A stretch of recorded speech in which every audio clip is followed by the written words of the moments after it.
мындайраак отуруңуз, видео тартат да.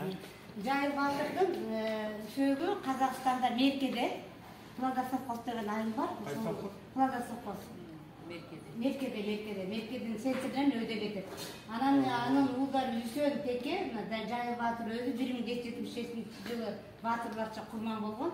Ана Казакстанда жанагы мен айткан 3-чү эмебиз бар деп аткам, эстелик, ушул эстелик. Мына урпактары баары тазим этип, депутат Субанбеков менен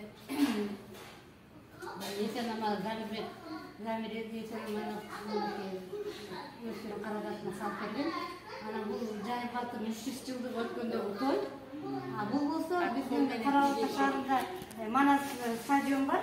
Ошол жерде биздин жанагы концерттик программабыз ошол жактан өткөн да. Анан ошондо Темиржан эне актор дейт менен бул болсо Жайыл Батыр эли менен Сафет пландан көчүп келе жаткандагы театрдашкан баягы сценарийдин көрүнүшү да бар сүрөтү.